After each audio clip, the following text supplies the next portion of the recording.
preguntar.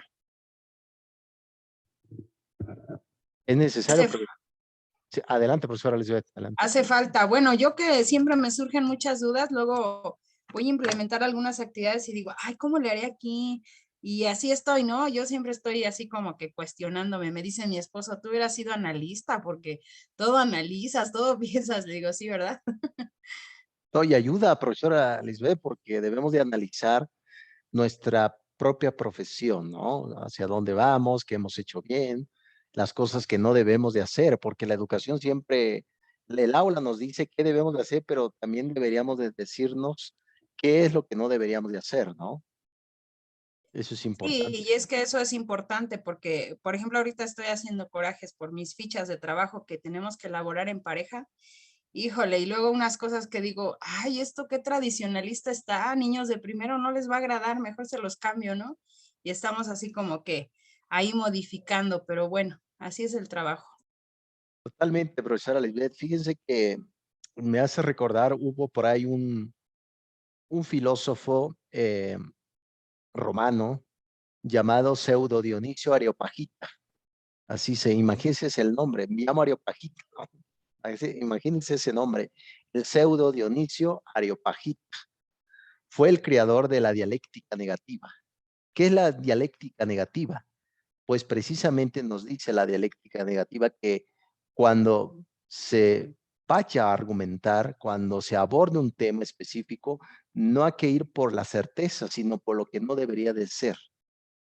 El no ser es parte de la dialéctica negativa y se puede utilizar en el aula, claro que sí, en el ámbito educativo, porque a un docente siempre se le dice, esto es lo que debes de hacer. Es importante también saber qué es lo que no debes de hacer, ¿no? Tanto en el ámbito educativo como en el ámbito profesional. ¿Qué es lo que no debes de hacer? ¿No? Entonces, eso es importante no perder de vista, profesores, y la profesora Lisbeth, agradezco que me hayas comentado esto y sobre todo me recordé al pseudo Dionisio Areopagita, ¿no? Bueno, se llama así porque se creía que San Pablo fue el que fue transformado por San Pablo en el Ágora, en Grecia. Ya ves que San Pablo tuvo con los griegos, por eso se llama el pseudo Dionisio, pero no, no fue aquel pseudo Dionisio Areopagita. Muy bien, bien, profesores, vamos ya con nuestra última tertulia. ¿Alguna pregunta hasta acá, profesores, de lo que hemos visto?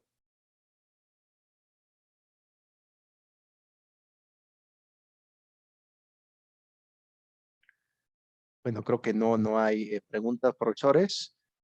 Bien, ya para ir terminando en proyectos, las actividades ya están ahí, ya para ir dando su propuesta.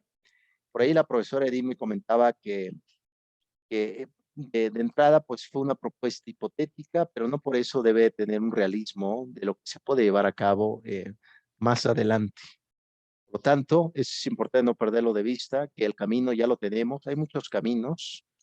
Y una vez comentó hubo por ahí un filósofo chino, hablando precisamente de este mundo oriental, como lo comentó la profesora Edith de Japón, llamado Confucio, fue un filósofo del siglo V antes de Cristo.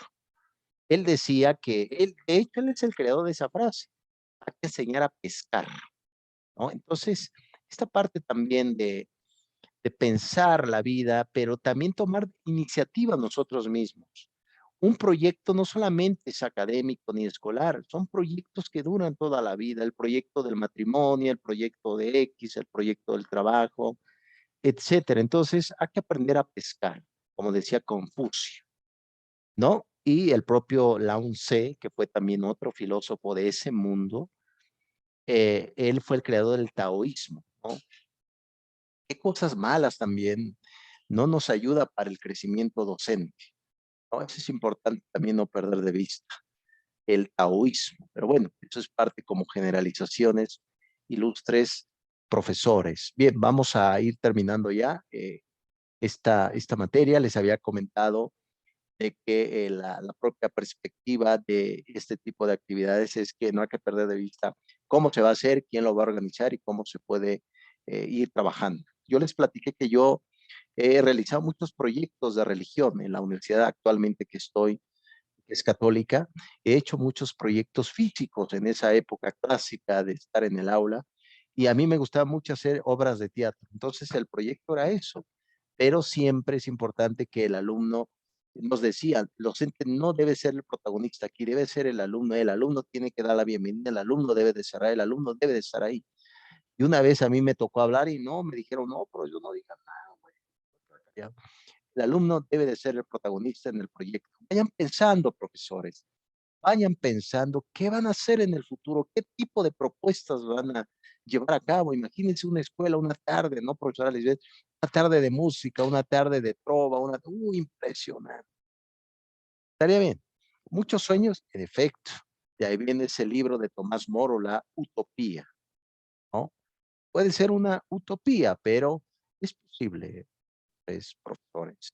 Bien, y ya para ir finalizando, aquí precisamente, hoy precisamente en nuestra 13ª sesión, en las configuraciones finales, nos dice el profesor también algo importante, la investigación endógena, ¿no?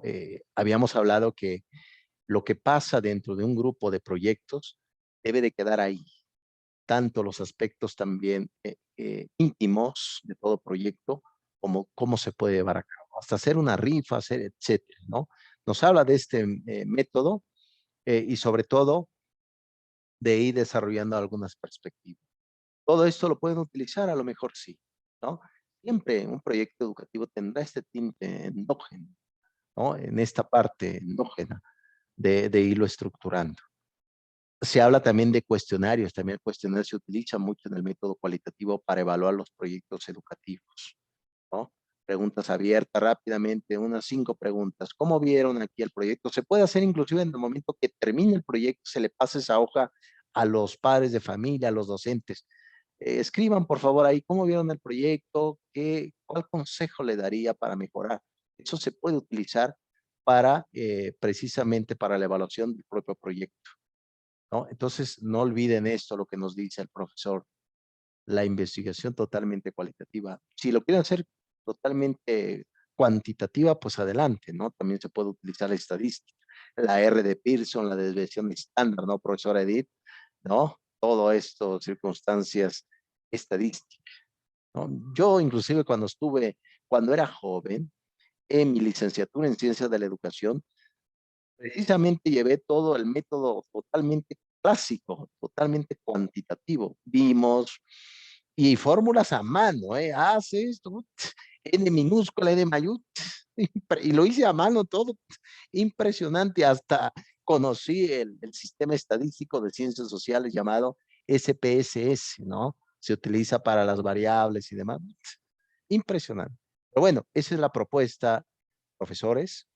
Bien, ya para ir terminando, esto sin duda no pierdan de vista. No pierdan de vista tener la información que quieren llevar a cabo, describirlo con claridad, explicarlo, organizarlo y el anexo, que es precisamente lo que ustedes ya me van a exponer en esta actividad, ilustre profesor Juan, en su proyecto educativo. Que eso fue la idea precisamente, llevar por un lado el aspecto práctico, por otro lado el aspecto de la teoría. Bien, prosigo. Y también tenemos el concepto, no se les olvide, es importante que todo postulado es fenomenología, el fenómeno, el númeno, como se dice en griego. La fenomenología fue inventado por un educador judío llamado Edmund Husserl. Edmund Husserl, no me quiero meter tanto en la filosofía alemana por ahora, pero yo he leído a Edmund Husserl y Edmund Husserl fue el creador de la fenomenología. La fenomenología que dice, se estudia todo lo que aparece en la conciencia de la persona. ¿Qué es lo que aparece? Las actividades en el aula. No podemos evaluar algo que no se tiene. Evaluamos siempre algo que tenemos posible. Y podemos utilizar la fenomenología, en efecto. ¿Para qué? Para no volar tanto y no soñar tanto. Es bueno los sueños, sí, pero cuando hablamos de proyectos tenemos que tener aspectos concretos. La etnografía ya lo hemos visto precisamente, ilustres profesores. Bien, prosigo. Ya si quieren leer a Edmund Husserl, le recomiendo a su discípula Hannah Arendt, que estuvo presente en el juicio de Eichmann en Jerusalén, que fue nazi, que huyó a Argentina. Les recomiendo por ahí el libro La banalidad del mal, de Hannah Arendt, La banalidad del mal, la discípula de Edmund Husserl, ¿no? Nada más como aspectos generales, profesores. Bien, ya para terminar, Rubius, esa palabra es latina, significa ríos. Ríos, todos esos ríos que llevan al ámbito de la investigación en proyectos educativos. Sin duda, la emperella está más que puesta a través de la actividad del aula, del diseño. Empirismo, recuerden que viene de la palabra griega experiencia, que la fuente del aprendizaje está en los sentidos, en la interacción cultural, en la experiencia. Vean, el proyecto educativo es algo que se va a hacer.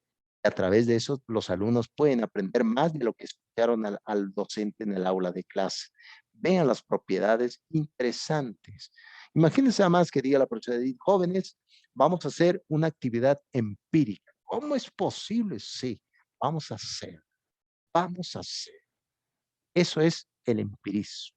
Materialismo, el materialismo, usted dirá, oye, profesor, usted me suena a marxista. No soy marxista, déjeme decirle. No soy capitalista neoliberal. Oh, no, profesor, está en contra de la 4T. No estoy en contra de nada. Perdón, profesor, por este pequeño rechazo. El materialismo dice que eso es muy aristotélico, que todo lo que produce la conciencia es real. Es lo que dice el materialismo. Todo lo que produce la conciencia es real.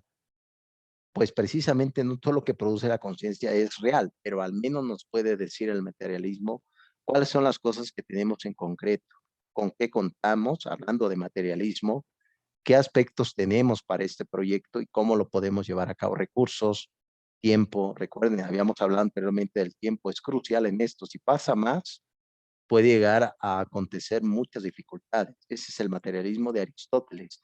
La dialéctica, Heráclito, Hegel, Fichte, fueron los creadores de la dialéctica. ¿Cómo se puede utilizar? Recuerden esto, la discusión es el punto central de todo proyecto. ¿De qué es? Una tesis, antítesis y síntesis. Eso es todo, siempre a través de la conversación, a través del debate, a través de la contraposición de argumentos, puede llevar a cabo la dialéctica. Pero la profesora Lisbeth me comentó algo que me hizo recordar. La dialéctica negativa también es importante preguntarse qué es lo que no deben de hacer. Eso es importante, ¿no? ¿Se acuerdan que les dije? Hay jóvenes que no saben qué quieren hacer. Al menos es importante que el joven sepa qué es lo que no debe de hacer, ¿no? ¿Qué es lo que no quiere, ¿no? A partir de eso podemos hacer muchas cosas. El positivismo ya lo habíamos debatido, Augusto Comte, Saint-Simon, el Círculo de Viena, Rudolf Carnap, etcétera, etcétera.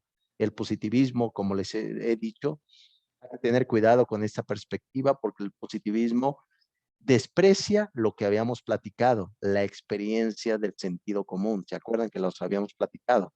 Una buena plática, una buena charla enriquece más el proyecto que simple teoría, simple concepto. La fenomenología se la acabo de explicar, de Edmund Husserl, Hannah Arendt, Karl Jasper, que fue un médico psiquiatra alemán, Jasper, que por ahí he visto perrito que le llaman Jasper, ¿no? Pobre este pensador alemán, ¿no? Le han puesto su nombre perrito. Estructuralismo, recuerden, habíamos visto Michel Foucault, Levi Strauss con el mentado cuerpo, ¿se acuerdan que lo habíamos visto ahorita? ¿No? La hermenéutica, esta hermenéutica fue inventado, viene del concepto bíblico, se toma inclusive en el aspecto de la educación y de la filosofía. Uno de los creadores se llamó George Gadamer. Gadamer fue el creador de, en su libro, Verdad y Método, el concepto de la hermenéutica. ¿Qué es la hermenéutica? El arte de interpretar, el arte de comprender. Vean, todos los que están dentro del proyecto, los alumnos, el docente, la dirección, deben de ir en el mismo canal de la hermenéutica. A veces cuando, recuerden que el mayor conflicto, y lo dijo Wittgenstein, Ludwig Wittgenstein, el filósofo de Cambridge, decía que no existe problema social, existe problemas de lenguaje. Imagínense si no nos explicamos correctamente, vamos a entender mal todo, por supuesto. Sean hermeneutas, profesores, profesor Juan, sea hermeneuta. Imagínate que llegas al aula y le dices, jóvenes, yo soy un hermeneuta. ¿Cómo, profesor? ¿Qué es eso? Soy un gran interpretador de la realidad. De eso se trata, profesores, las fuentes. Y con esto hoy terminamos ya este texto del profesor de la UNAM que nos brindó precisamente esta gran pista de cómo hacer una investigación cualitativa enfocada en proyectos educativos del psicólogo Juan Luis Álvarez. ¿Alguna pregunta, profesores, hasta este momento?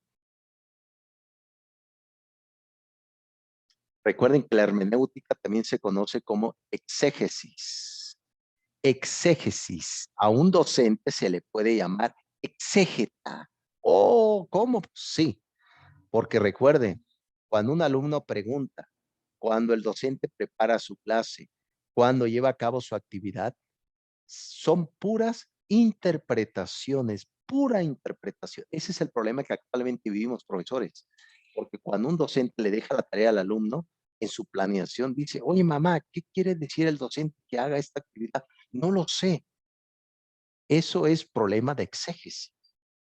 Sean claros, profesores, todos debemos de ser claros, yo también, todos debemos de ser claros en la forma de dar una instrucción, una interpretación. Debemos de ser hermeneutas, exégetas.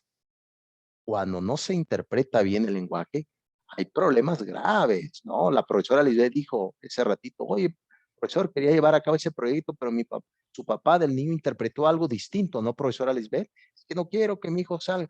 Es problema de lenguaje, problema de interpretación. Por lo tanto, cuando se manifieste un proyecto, debe tener claridad, los objetivos claros, como lo hemos visto, la justificación y sobre todo qué impacto positivo pueda tener. Bien, profesores, ya llegamos al final de esta materia de proyectos educativos. Mis ilustres hermeneutas. Oh, profesor, ¿cómo? Sí, son hermeneutas. Bien, profesores, eh, ánimo, profesor. ¿Quieren comentar algo?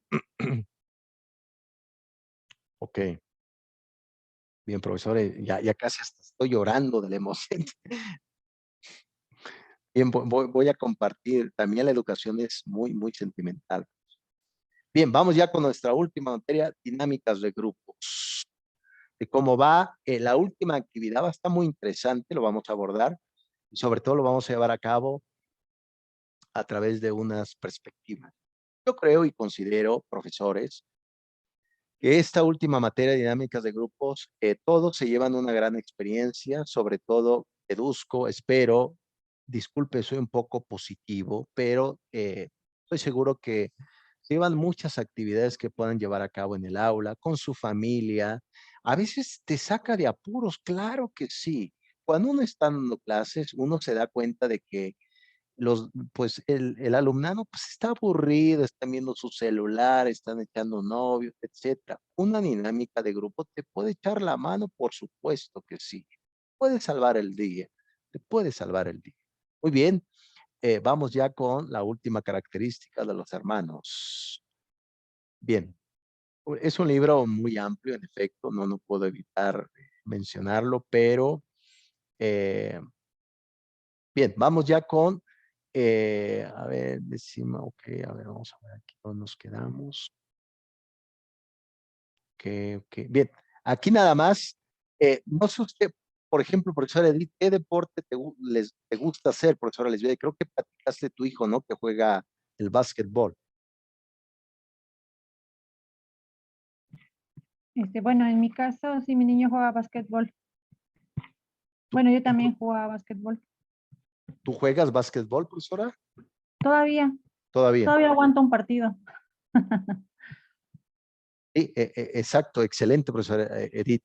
Pues ese tipo de deportes lo toman inclusive los profesores, los hermanos, que ahorita lo vamos ya a revisar en la parte final, hablan sobre la parte colaborativa y cooperativa del concepto de grupos. Al final de cuentas es un grupo, es decir, el básquetbol es un grupo, el fútbol es un grupo, al final de cuentas eso es, ¿no?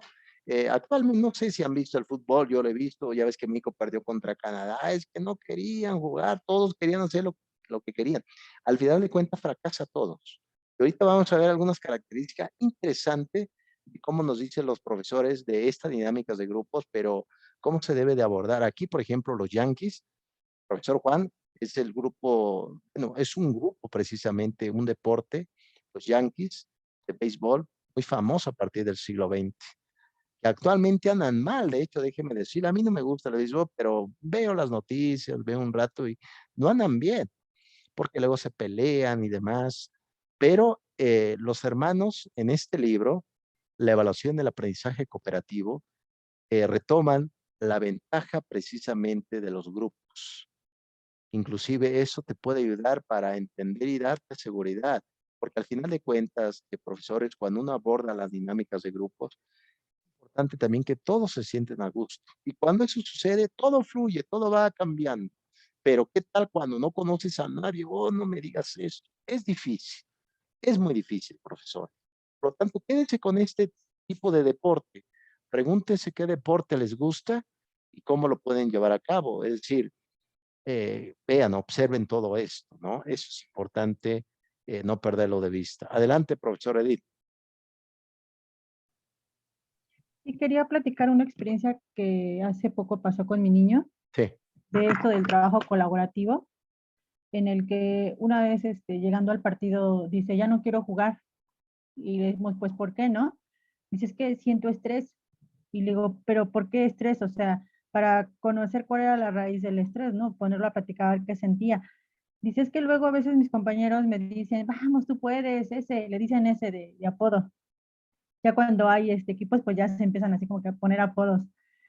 Dice, no, pues es que me dicen, tú puedes ese, entonces yo siento que a veces no estoy tan preparado y que voy a quedar mal con mi equipo, ¿no? Entonces le digo, bueno, es que ese sentimiento, sientes estrés, pero no es malo, se le llama responsabilidad. Cuando tú ya a sus 12 años ya has experimentado esa responsabilidad que tiene ya para con otros. Entonces, yo dentro de mí dije, qué bueno, aplauso, ¿no? Porque está sintiendo eso, pero para él era algo nuevo, algo desafiante y algo que le daba miedo.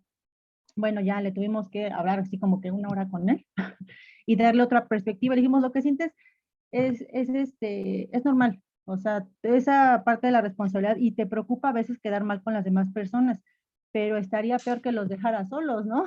O sea, si te preocupa dejarlos quedar mal con ellos o que sientes que confían mucho en ti y tú no estás dando, poco a poco vas a ir adquiriendo más habilidades. Pero precisamente eso, a través del reto, le decíamos que él iba a adquirir esas habilidades cada vez mayores. Pero sí, eso es lo que genera el trabajo en equipo, cuando los resultados no nada más son individuales, sino que a veces si te equivocas, tienes que entender, como aquí decimos, si te equivocas, afectas a todos, no nada más te afectas a ti mismo, sino que afectas a todo el equipo. Y también es algo que yo tengo que les comunico en la casa. Cuando tú cometes un error, tienes que platicarlo, más los errores que los éxitos, porque es una manera de compartirlo y una manera que te podemos guiar, que te podemos dirigir. O sea, los equipos se comparten éxitos, se comparten fracasos y es algo natural, no pasa nada, equivocarse es natural, pero sí quería compartir esa experiencia. aprecio, profesor Edith, que hayas compartido esto, sin duda, y sobre todo esta parte, pues, por ejemplo, tu hijo que hubiera decidido no jugar, pues hubiera afectado a todo el grupo, ¿no? Y ya se tiene un plan, ¿no? Y sobre todo esta parte del código, porque cada grupo, inclusive dentro de estas dinámicas de grupos, cada grupo tiene un código. Lo acabas de decir, ¿no? Le dicen, por ejemplo, a tu hijo un sobrenombre, es un código. No es como, por ejemplo, el béisbol que hacen señas, ¿no? Hacen así, dos, tres. Oh, Dios mío, qué demonio trata de decir, nada más hacen así la gorra, etcétera, ¿no? Es decir, son estos tipos de códigos eh, para que precisamente se comunique. Eso es precisamente lo que nos dice esto. Interesante, profesor Edith. Y sin duda, ese miedo siempre va a existir, pero da más miedo estar solo que en grupos. Oh, imagínate uno solo, oh, ¿cómo crees? No. Interesante punto de vista. Creo que por acá me acaba de enviar un mensaje. A ver, espérame tantito. Sí, no te preocupes, profesora Patti. Ve adelante. No te preocupes, ya casi terminamos la clase. No, no te preocupes, profesora Pati, te puedes retirar. Muchas gracias, doctor. Sí, sí, nos vemos pronto. Bien, sale pues, vamos entonces con los hermanos. El libro ahí está, si alguien quiere aventurarse a leerlo completo, pues yo creo que es una de las propuestas que precisamente no hay que perder de vista, porque toda actividad que se haga, sea de cualquier materia, debe de ser evaluada, pero aquí la propuesta es en conjunto.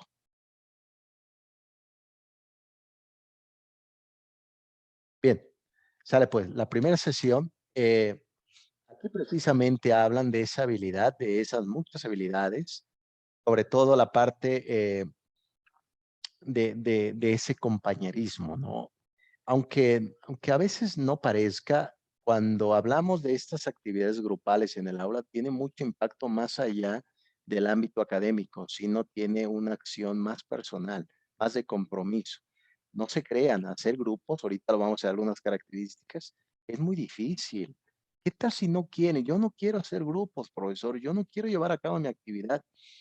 Y recuerden que también el aula de clases te da muchos roles, los guapos, los rudos, ¿no? Siempre hay muchos roles, los inteligentes hasta adelante, ¿no? Anotan todo lo que dicen, no anoten eso y anotaron todo eso, ¿no? Imagínense nada más, ¿no? Yo inclusive me acuerdo de un estudiante que tuve que anotaba todo lo que yo decía. Y yo luego decía así, por ejemplo, bromas, y lo anotaban, no anotes eso, por Dios, no, imagínense. A eso precisamente se refiere que tiene mayor impacto y sobre todo aspectos más relevantes la evaluación cooperativa, colectiva, en grupos, que una evaluación totalmente individual. Yo inclusive estoy más de acuerdo que este tipo de paradigma se debe de utilizar y se puede llevar a cabo para el trabajo, ¿no? Estoy seguro, por ejemplo, de que este tipo de deporte, todo se hace una evaluación, al final de cuentas es una evaluación, cómo sabemos si estamos haciendo bien las cosas, ¿no? ¿Se acuerdan el texto, el primer texto que revisamos de la profesora Edith, la tocaya de la profesora Edith, ¿no? Que trabajaba con grupos grandes, ¿no? Grupos gigantes, palabras claves que por ahí lo utilizó el profesor Juan, ¿no? Este tipo de actividades, explicar al otro, sin fin.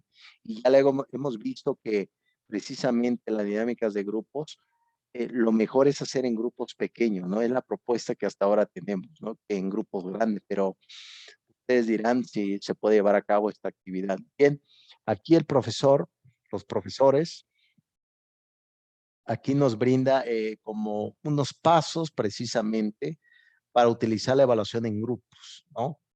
Sin duda, lo han comentado, siempre va a haber consecuencias, sin duda, eso sin duda. Siempre va a haber consecuencias, sea positiva o negativa, vamos a tener consecuencias. ¿No? Inclusive no hacer nada también es una consecuencia, ¿no? No quiero hacer, también es una mentada consecuencia. Yo diría que más, ¿no? Entonces, eso es precisamente lo que se puede llevar a cabo. Eh, Sin duda nos dicen los profesores, y yo les he comentado aquí, no todos los grupos son buenos, no todo se puede trabajar bien. Hay grupos que tienen muchos conflictos y no se puede llevar a cabo ninguna actividad, ¿no? Eh, Sin duda a veces se presta también para la evaluación colectiva o no, pero también hay molestias, déjeme decir. Como profesor y lo dicen los autores, el grupo también puede ocasionar también que se convierta en un ancla para alguien que no trabaja. No, es que ¿cómo nos va a poner 10 a todo, profesor, si estas personas no trabajaron? ¿Qué se puede hacer ahí? Esa es inclusive la parte negativa de la actividad y pues no hay que perder de vista esto, profesores. ¿Se acuerdan que cuando vimos a la profesora Juliet, ella hacía la propuesta de trabajar en dos, en parejas, ¿no? Esas actividades fuera del aula. Entonces, hay que ponerlo a tinte y totalmente uno de esos paradigmas educativos es la educación basada en grupos, ¿no? Es parte de esos paradigmas actuales que estamos viviendo. Y se acuerdan que habíamos visto de esas tres características, ¿no? La autoevaluación, la coevaluación, la evaluación hecha por el docente. Esas eran las propuestas. Se puede utilizar, por ejemplo, el día que ustedes hagan actividad o dinámicas de grupos, digan, bien jóvenes, los voy a evaluar en grupo, pero quiero que hagan una pequeña coevaluación. Ah, perfecto, profesor, excelente, ¿no? Entonces, eso se debe llevar a cabo. No se les olvide, profesores, eso puede ayudar mucho a ustedes. porque hacer herramienta, instrumento lleva tiempo. Pero si lo haces en ese momento, a ver, jóvenes, ya terminamos de hacer la actividad en grupos. Ahora vamos a evaluarlo. Vamos a utilizar la coevaluación o la autoevaluación, ¿no? Esa es la parte más difícil, date un mérito a ti mismo. Tendré 10, por ejemplo, si le pregunto a la profesora Edith aquí. Profesora Edith, en nuestra materia de dinámicas de grupos, ¿qué calificación te darías final de nuestra materia? 10, doctor. 10. Bueno, yo totalmente. Eso es precisamente No, ya lo pensé bien. 11. 11, excelente. No, no, totalmente. Ya, sin duda, ya, Ni profesor queda Juan. de ver. Ándale, sí. Se lo damos por ahí a alguno de tus compañeros, ¿no? Sin duda, ya hay mucha seriedad en esto, sin duda, Paso mi profesor. punto extra. El punto extra. Pero a veces no lo es así, profesor Edith, profesores, cuando al alumno le dicen, pues ponte tu calificación, es lo más difícil. Yo inclusive me acuerdo que cuando estuve en la licenciatura, un filósofo nos decía, pon tu calificación, tu autoevaluación. Yo decía, pero ¿qué me pongo? Es la parte más difícil. No se les olvide, profesores, cuando hagan dinámicas de grupo, pueden utilizar lo que hicieron la propuesta los hermanos Jobson, hacer esta parte, ¿no? Ya para ir terminando, sin duda no todos los grupos son eficientes, va a haber fracasos. No toda dinámica de grupos es positiva. Va a llegar un momento que no va a funcionar. Mucho ruido, o se van a platicar, o no te hacen caso. Es difícil esta parte. No se les olvide, profesores. Bien. Aquí en la tercera tesis eh, habla de algunas categorías de los grupos, de estas dinámicas de grupos. Habla del pseudoaprendizaje, ¿no? Precisamente hay alumnos que precisamente se agrupan, pero por interés propio. Bueno, voy a estar con este inteligente porque me va a ayudar a pasar la materia con 10. Y listo. No me interesa realmente, ¿no? ¿No? Recuerden que cuando uno hace grupos, las emociones, la afectividad están ahí, pero los propios, eh, los propios hermanos dicen, abusado, no se les olvide, clasifiquen, no se les olvide, y puede ser, porque en el aula va a decir, oye, se me hace que estos son pseudoaprendizaje, no están nada más ahí por interés y demás, ¿no? Bien, sin duda se habla de rivalidad, aquí se hablaba de que ves al otro como el enemigo, mira, ¿no? Eso mancha totalmente el aspecto de la actividad. Eh, Habla también de grupos en aula tradicional, sin duda. Aquí precisamente no se da el trabajo colaborativo, aunque precisamente dentro del grupo uno busca, pero al final de cuentas, recuerden, el aula tradicional es que el alumno está solo sentado. Actualmente, inclusive en la educación pública, ¿no, profesora Lisbeth? Hay bancas para dos, ¿no? Están sentados en parejas, ¿no? Pero yo inclusive, yo estudié en una telesecundaria, te sentaba solo y ahí que Dios te guarde, no, no, imagínate ahí como espantado, no, no, impresionante, ¿no? Eso, a eso se refiere. Bien, aquí todos quisiéramos unas dinámicas de grupos en aspectos cooperativos, ¿no? Pero esto no siempre va a suceder, no siempre vamos a tener grupos de trabajo cooperativo. Hay momentos que no va a funcionar y hay momentos que sí va a funcionar, curiosamente. Hay de todo en la vida del Señor, hay todo en la vida de la propia institución educativa. No, no se les olvide clasificar. El día que usted diga, oye, no estoy llevando a cabo bien esta actividad, ¿por qué? Ya sé por qué hay rivalidad. Es un pseudo grupo, ya lo puedo clasificar. ¿Y qué puedo hacer? Diluir esos grupos y volverlos a formar. Por eso precisamente nos ayuda a estos hermanos en la evaluación del aprendizaje cooperativo. Bien, ya para ir terminando, profesores, aquí sin duda es decir, la iniciativa lo toman ellos, ¿no? Porque recuerden que en las dinámicas de grupo el docente organiza los grupos, pero aquí de alto rendimiento, no, profesor, nosotros nos organizamos, yo no lo conozco, pero quiero hacer grupo contigo, vamos a trabajar, fantástico. Hagan todo, cobren por mí y luego me lo envían, ¿no? Eso es precisamente lo que nos comenta los profesores. Pues bien, profesores, valga la expresión, pues hoy ya terminamos este libro. Espero que esta literatura sea de utilidad para todos en cualquier realidad donde estén, y pues que sea una forma también de dar ciertas pautas en sus actividades. Ya tienen los libros, hay sin fin de dinámicas, muchas dinámicas, pero al menos que ayuden para llevarlo a cabo dentro de esta perspectiva. ¿Cómo lo ves, profesor Juan? Ya hemos terminado ya este tipo de evaluación en el aprendizaje cooperativo. Sí, con respecto a lo que menciona, en esa estructura que tiene, esa dinámica con respecto a la relación que se tiene también, que es un aspecto individualista, a veces competitivo, ¿no? También ese aspecto de cooperativo que se tiene entre ellos mismos cuando se integran y demás, ¿no? En esas participaciones que tienen. En esto se puede decir que esta famosa inclusión que tienen también es de que nosotros debemos diseñar ese aspecto de situación para que ellos también cuando deben de trabajar en equipo, esa situación que se va a dar, que ellos se comprometan en el tema, en el demás, y bueno, y que todos participen, que esa sería la meta, ¿no? En efecto, profesor Juan, esa sería la meta para todo docente, ¿no? También para los estudiantes. Pero pues también hay pequeñas ovejas negras por ahí en el aula que andan nada más generando cierta revolución. Pero sin duda, ustedes ya tienen esas herramientas, ya hemos visto aspectos prácticos y ya vamos cerrando. Gracias, profesor Juan. Como siempre, me gustaría que participaras un poco más, profesor Juan. Tienes buenas aportaciones como cada uno de tus compañeros. Bien, profesores, me dio mucho gusto estar en este Shabbat. Espero que esta tertulia les haya ayudado. Si no, pues será mi culpa, ¿no? Pero ojalá que algunas ideas tengan por ahí aspectos en su vida. Bien, cuídense mucho. Ya están las actividades. Voy calificando poco a poco y nos veremos el siguiente Shabbat. Que la pasen bien, Gracias, profesores. Buen doctor. Hasta luego. provecho. Buen Hasta luego a provecho. todos. Hasta luego, Bye, bye. buenas tardes.